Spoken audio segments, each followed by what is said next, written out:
जिंदगी जितनी हसीन होती है, मौत उतनी रंगीन होती है, मौत उतनी रंगीन होती है, जिंदगी जितनी हसीन होती है।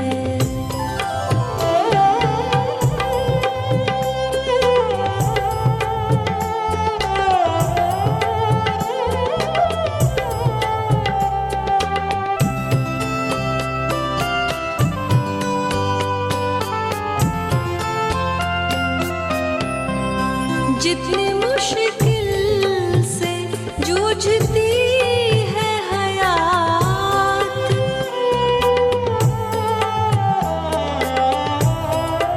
जितनी मुश्किल से जूझती है हयात, उतनी ही नाज़नीन होती है, जिंदगी जितनी हसीन होती है।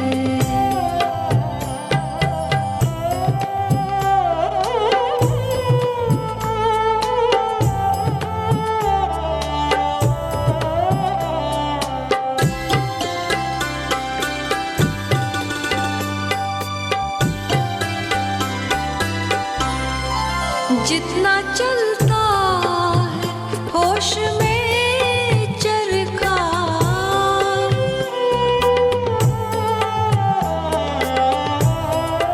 जितना चलता है होश में चरखा, उतनी चादर महीन होती है, जिंदगी जितनी हसीन होती है।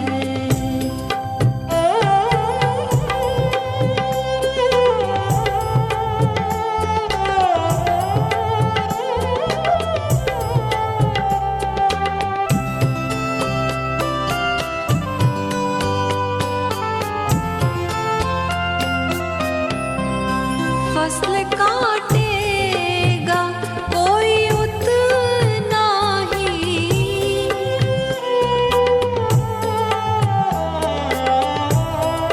फसल काटेगा कोई उतना ही, जिसकी जितनी जमीन होती है, जिंदगी जितनी हसीन होती है।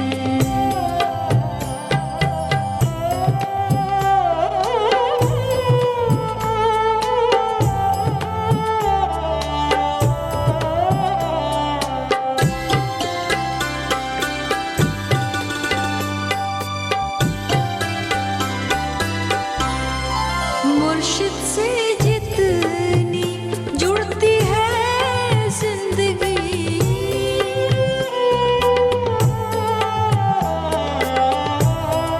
मुर्शिद से जितनी जुड़ती है जिंदगी, उतनी ताजा तरीन होती है, जिंदगी जितनी हसीन होती है, मौत उतनी रंगीन होती है, मौत उतनी रंगीन होती है, जिंदगी जितनी हसीन होती है, जिंदगी जितनी हसीन होती है। नमस्कार। जिंदगी जितनी हसीन होती है, मौत उतनी रंगीन होती है। मौत कैसे रंगीन हो सकती है? जिस मौत का इतना भय हमें, जो मौत के नाम से ही हम काम जाते हैं, वो भी रंगीन हो सकती है। हाँ, संतों ने जितना ज़िंदगी को जाना उतना ही मौत को जाना। सच पूछो तो हम जीवन जी रहे हैं, हम जीवन जिस तरह से जी रहे हैं हमें जीवन का ही पता नहीं, तो जब मृत्यु आएगी तो उसको रंगीन कैसे बनाएंगे। लेकिन अगर आज समय रहते हम केवल एक इस पंक्ति से हम जाग जाएं कि वो कैसे लिख सकते हैं कि मौत रंगीन होती है, तो ये एक पंक्ति हमारे जीवन का रूपांतरण कर सकती है, हमारे जीवन को बदल सकती है कि क्या किसी की मौत भी रंगीन हो सकती है। तो हम खोज में निकल जाएंगे कैसे हमारे किसी की मौत भी रंगीन हो सकती है। मौत के समय कहा जाता है 75% लोग हार्ट अटैक से मर जाते हैं। जब उन्हें लगता है मौत आ रही है, मौत के आने से पहले ही मर जाते हैं, क्योंकि इतना भय है, इतना दर्द है मृत्यु के नाम पर। लेकिन जिन्होंने जाना कि मृत्यु किसकी है, मेरे शरीर की, मेरी तो कभी मृत्यु नहीं, और वो शरीर छोड़ते समय भी उतने ही होश से भरे हुए, उतनी ही जागृत होकर जब यहाँ से विदा होते हैं तो अपनी मौत को भी रंगीन बनाते हैं। और जितनी ज़िंदगी हसीन होती है, ज़िंदगी हसीन होगी कैसे? ज़िंदगी हसीन होती है अपने भीतर, स्वयं के भीतर मुड़कर उस यात्रा करने से। ऐसे तो देखो क्या आपकी ज़िंदगी हसीन है? 2 घंटा 3 घंटा कभी मित्रों के साथ हम हंस खेल लेते हैं, और उसके बाद देखो तो हमें कोई ना कहीं से दर्द, कहीं ना कहीं से पीड़ा, कहीं ना कहीं से कोई तकलीफ़ पीछे पीछे दौड़ी चली आती है। अभी ज़िंदगी ऐसी है कि सिक्का है, उसका एक हिस्सा दुख है और एक हिस्सा सुख है। अगर सिक्का तो मैं उठाता हूँ क्योंकि मेरी ज़िंदगी है, और दुख और सुख दोनों मेरी ज़िंदगी में आते हैं। लेकिन इसके पार एक अवस्था है, और वो अवस्था है आनंद की। जब कोई संत आनंद को उपलब्ध हो जाता है तब जाकर उसकी ज़िंदगी हसीन होती है और उसकी मौत भी रंगीन हो जाती है। जितनी मुश्किल से जूझती है हयात उतनी ही नाज़नीन होती है। इस ज़िंदगी में बहुत सारी चैलेंजेस सबको आते हैं। ऐसा मत समझना कि जिन संतों ने, जिन महापुरुषों ने जीवन की सत्य को जाना, परमात्मा को जाना, आत्मा को जाना, उनके जीवन में कोई चैलेंज नहीं आया। पल पल पर चैलेंज खड़े हैं, क्योंकि ये जीवन की एक मिसाल ही ऐसी है।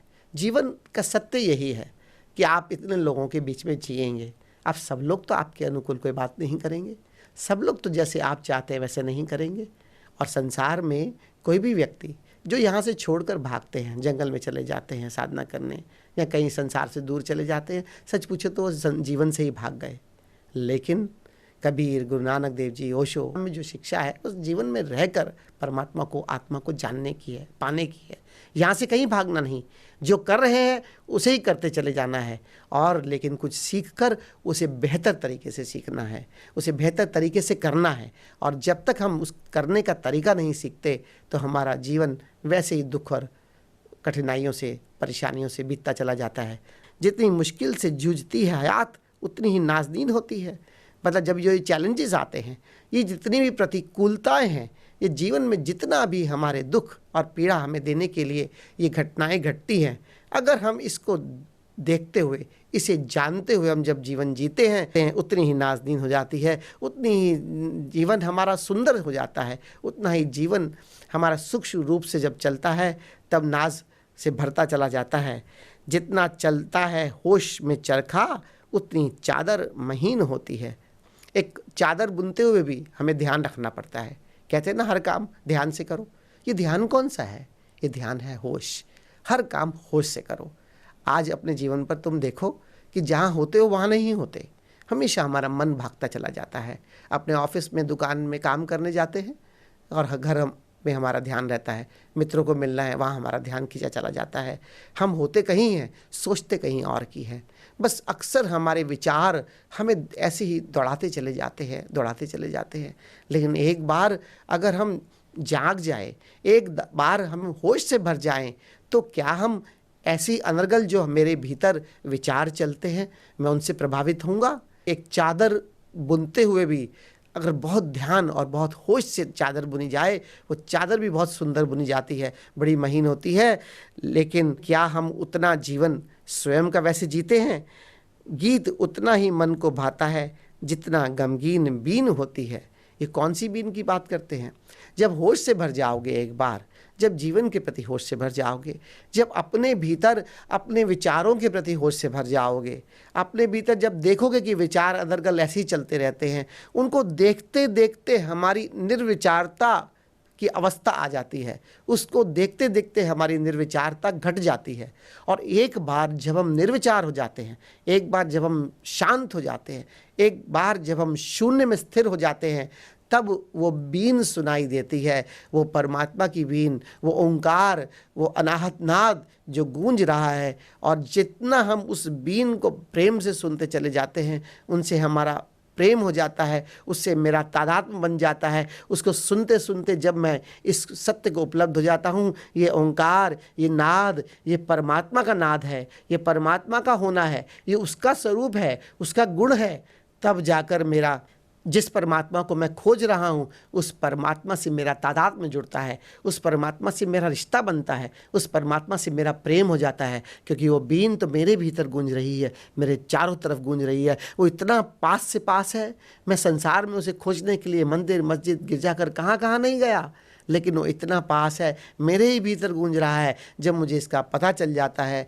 जब मैं उससे प्रेम में पड़ जाता हूँ, उससे विरह में डूबता हूँ, तब वो बीन भी गमगीन हो जाती है। और जितनी बीन गमगीन होती है, गीत उतना ही मन को भाता है, जितनी गमगीन बीन होती है। ये संसार, ये जीवन फिर मुझे भाने लगता है, ये जीवन का जो संगीत है मुझे वो भाने लगता है।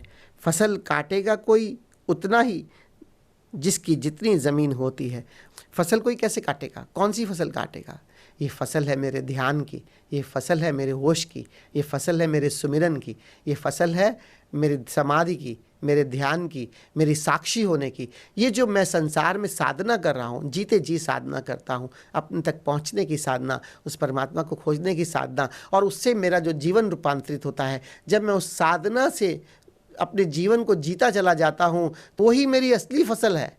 ये फसल और नहीं, कोई पैसा कमाना, कोई ऊंचे पद को पा लेना, ये असली फसल नहीं। असली फसल तो मेरे जीवन की फसल है, जो मेरे जीवन को इतना बदल दे, मेरे जीवन को इतना रूपांतरित कर दे, मेरे जीवन को इतना नित्य और संगीत की तरह कर दे, वो मेरी फसल है। गीत फसल काटेगा कोई उतना ही जिसकी जितनी ज़मीन होती है। और ये मेरी ज़मीन का फैलाव है। जितना मैं ध्यान करूँगा, जितना मैं सुमिरन करूँगा, जितना मैं समाधि में डूबूँगा, मेरी ज़मीन का भी फैलाव होगा। और उस ज़मीन पर मैं परमात्मा के आत्मा के बीज बोता हूँ, जिससे मेरे आत्मा के परमात्मा के फल उस पर एक दिन लगते हैं, और एक दिन मैं उसी को काटता हूँ। मुर्शिद से जितनी जुड़ती है ज़िंदगी, उतनी ताज़ो तरीन होती है। लेकिन ये होगा कैसे?